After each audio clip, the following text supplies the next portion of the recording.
Bismillahirrahmanirrahim. Lecture 5 for grade 10 from Pak Study Book, chapter number 1. The topic is Afghan Jihad and its effects. What is Afghan Jihad and its effects? ये आपको पूरे का पूरा clearance इसके बारे में देनी है. अफगान जिहाद स्टार्ट कब हुआ, कैसे हुआ, इसके रीज़न्स क्या थे. चूँकि काफ़ी लेंथी टॉपिक है इसलिए हमने कुछ पॉइंट में इसको आपको समराइज़ करना है. In December 1979, hundreds of thousands of Soviet troops entered in Afghanistan, and there was the threat of Soviet interference in Pakistan as well. चूँकि उस टाइम जो सुपर पावर था वो हमारे पास सोवियत था, यानी रशिया उस टाइम का सुपर पावर था. और 1979 में hundreds of thousands of troops, उनके फ़ौजी जो है वो अफ़गानिस्तान में दाखिल होते हैं. और साथ ही सबसे बड़ा उस टाइम थ्रेट जो है वो पाकिस्तान को होता है कि अगर वो अफ़गानिस्तान आ गए, जो कि हमारा नेबरिंग कंट्री है और सबसे लॉन्ग बॉर्डर हम अफ़गानिस्तान के साथ शेयर कर रहे हैं, तो वो super power through Afghani border Pakistan में भी एंटर हो सकता है. For this purpose Pakistan took some steps, जिसमें Pakistan opened its frontiers for the Afghan refugees. हमने क्या किया, सबसे पहले अफ़गान रिफ्यूजीज़ के लिए जो है वो अपने फ्रंटियर्स, अपनी सरहदें खोल ली. चूँकि उस टाइम जो है वो ज़िया उल हक़ साहब की हुकूमत थी और उन्होंने अपने बॉर्डर्स खोल लिए कि जितने अफ़गानी पाकिस्तान आना चाहें वो आ सकते हैं. वहाँ बमबारी हो रही है, वहाँ पे हालात ख़राब हैं, बच्चे बूढ़े औरतें मर रहे हैं, कोई किसी किस्म का मेडिकल एड भी नहीं है. तो इसलिए मुस्लिम भाईचारे की तहत हमने अपने फ्रंटियर्स उनके लिए ओपन कर लिए. और इस तरह a lot of numbers of people of Afghan refugees came to Pakistan.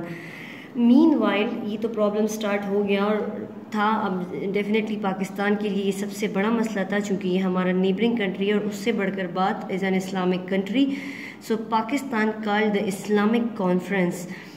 Pakistani government called the foreign ministers of all the Islamic world in Islamabad, और जिसमें इन्होंने डिसाइड करना था, डिसीजन लेना था कि हमें इस मसले का क्या हल देना है और हमने इसका सामना कैसे करना है.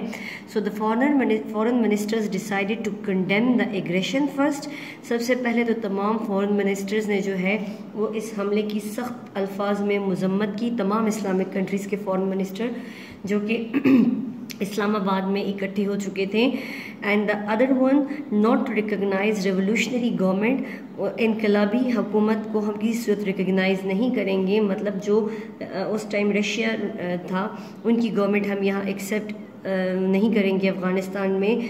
And the second one is Soviet aggression को हमने रोकना है, हमने सोवियत के हमले को रोकना है अफ़गानिस्तान से. हमारे तमाम इस्लामिक कंट्रीज़ के फॉरेन मिनिस्टर ने डिसाइड किया कि हम इस हमले की मजम्मत करते हैं, रोकने की कोशिश करेंगे और हम सोवियत की हुकूमत यहाँ कबूल नहीं करेंगे. देन बात आती है, वो तो चले पॉलिटिकल इश्यूज़ थे, स्टार्ट थे. पाकिस्तानी गवर्नमेंट जो है वो time to time different countries के साथ जो है वो कांटेक्ट में थी.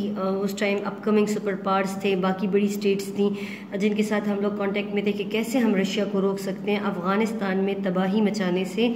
उसके अलावा अगर हम देखें तो पाकिस्तान ने कुछ प्रैक्टिकल स्टेप्स उठाए इस वॉर में और अफ़गानी पीपल्स को सपोर्ट करने के लिए. To help the refugees who took shelter in Pakistan. सबसे पहले तो हमने रिफ्यूजीज़ की हेल्प की कि उन्होंने पाकिस्तान में पनाह ली. और वो आप समझ सकते हैं कि इतनी बड़ी नेशन थी जो यहाँ पाकिस्तान आई, तकरीबन 33 मिलियन के लगभग लोग थे. तो उनका फाइनेंशियल इश्यूज़ थे, उनके मेडिकल इश्यूज़ थे, उनके शेल्टर के इशू थे, कोई एक मसला नहीं था. उनकी हेल्प करना हमारा सबसे अव्वलीन मकसद था उस टाइम पे. उनके लिए हमें शेल्टर चाहिए, घर चाहिए, उनके लिए हमें मेडिकल एड चाहिए, हमें हॉस्पिटल चाहिए. कुछ ज़ख्मी थे, बीमार, ज़ाहिरी बात इतनी बड़ी तादाद में लोग आ रहे हैं तो उनमें बीमारियां भी हैं, बीमार भी होंगे डेफिनेटली. उसके अलावा उन लोगों ने सारी उम्र एड पे तो ही नहीं रहना है, उनको रोज़गार भी यहाँ मुहैया करना है. सो ये सारे के सारे उस टाइम पाकिस्तान की गवर्नमेंट के लिए बहुत मुश्किल हालात थे, क्राइसिस थे. Then after some time after the struggle of Pakistan, some countries started to giving aid to Pakistan for these refugees, जिनमें अगर हम बात करें the United Kingdom, Germany and Japan wrote off Pakistan's debt.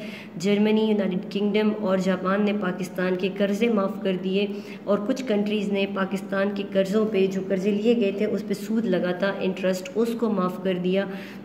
और उसके अलावा बाहर पूरी दुनिया से पाकिस्तान को ऐड आने लगी, मदद आने लगी, क्योंकि पाकिस्तान ख़ुद एक जो है वो इकोनॉमिकली वीक कंट्री था। कोई डेवलप कंट्रीज़ में हम काउंट नहीं होते हैं, हम ख़ुद इकोनॉमिकली जो है वो अंडर डेवलप कंट्रीज़ में आते हैं। तो हमारी हेल्प, हम इतनी बड़ी तादाद में रिफ्यूजीज़ को जो है वो हैंडल अकेले नहीं कर सकते थे। That's why many of the countries started to giving aid to Pakistan. America also started aid to Pakistan after 2.5 years.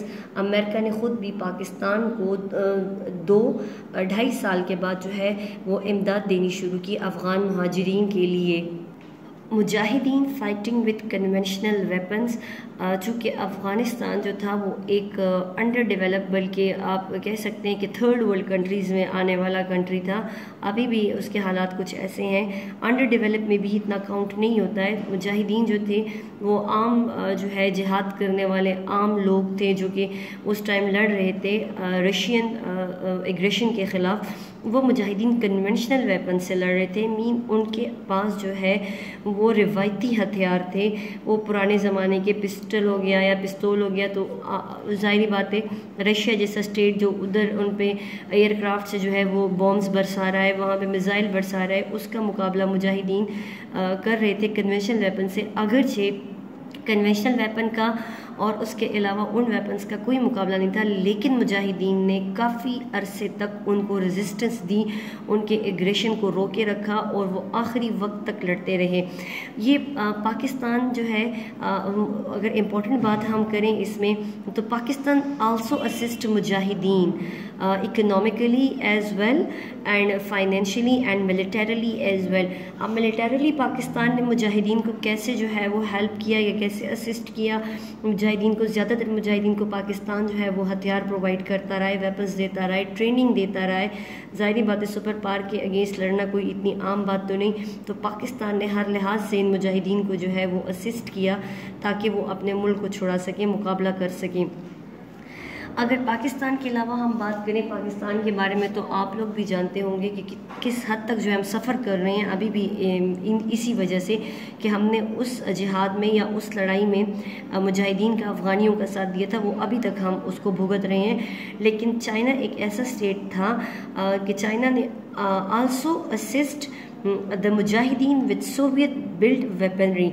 China ने क्या किया, उन्होंने बड़े मज़े का काम किया कि उन्होंने भी अफ़गान मुजाहिदीन को असिस्ट किया, बट उन्होंने क्या किया कि वही वेपन्स दिए जो कि सोवियत ने बनाए हुए थे और चाइना ने कभी उनसे ख़रीदे थे अपनी हिफाजत के लिए। वही वेपन्स उन्होंने जो है उन मुजाहिदीन को दिए और वो मुजाहिदीन उन्हीं वेपन्स से, उन्हीं सोवियत के बनाए हुए वेपन से सोवियत के अगेंस्ट लड़ रहा था और उनकी एग्रेशन को रोक रहा था। उसके अलावा यूएस जो कि अपकमिंग सुपर पावर उस टाइम पे था, और after the Russian aggression in Afghanistan US became the super power country. तो ये वो कंट्री था यूएस जिसको मौका चाहिए था, तो यूएस ने भी जो है वो anti aircraft stinger missile provide किए मुजाहिदीन को, जो कि ऐसे मिसाइल लिए जो कि सोवियत के जंगी जहाज़ों को गिराने की सलाहियत रखते थे। यानी हर कंट्री ने हर लिहाज से अफ़गान मुजाहिदीन को जो है वो सपोर्ट किया। अब ये मुजाहिदीन इनमें ज़्यादातर थे कौन, ठीक है कि इनमें ज़्यादातर अफ़गानी पीपल थे, लेकिन बहुत से वॉलंटियर्स रज़ाकार जो थे वो डिफरेंट इस्लामिक कंट्रीज से आए थे जिहाद करने के लिए, जिनमें अगर हम बात करें तो many of the volunteers came from Arab to fight against the Russian, and volunteers from the tribal areas of Pakistan also came there to fight against the Russian. تو قبائلی علاقوں سے ہمارے بہت سارے لوگ، پاکستان کے قبائلی علاقوں کے بہت سارے لوگ جو ہے وہ رضاکارانہ طور پہ خود گئے لڑنے کے لیے، اور اس طرح عرب سے بہت سارے مسلمان آئے افغانستان میں جہاد کرنے کے لیے۔ ایک غیر مسلم جو اس ٹائم حملہ کر چکے تھے اسلامی ریاست پہ، ان غیر مسلموں کے خلاف لڑنے کے لیے جو ہے وہ بہت سے والنٹیئرز عرب اور پاکستان سے جا چکے تھے۔ یہ تھا ہمارا ٹاپک افغان جہاد اینڈ اٹس ایفیکٹس۔ اس میں ہم نے صرف اتنا بتایا کہ افغانستان میں جہاد شروع کب ہوا، جہاد کی ضرورت کیوں پڑی، جنگ کیسے شروع ہوئی، وجہ کیا تھی، اور کس نے جو ہے وہ ایگریشن پہلے کیا۔ لیکن اس کے کچھ ٹاپکس ایسے ہیں، پارٹس ایسے ہیں جو کہ ابھی اس لیکچر میں ڈسکس نہیں ہو رہے ہیں، وہ انشاءاللہ تعالی ہم لیکچر 6 میں آپ کے ساتھ ڈسکس کریں گے۔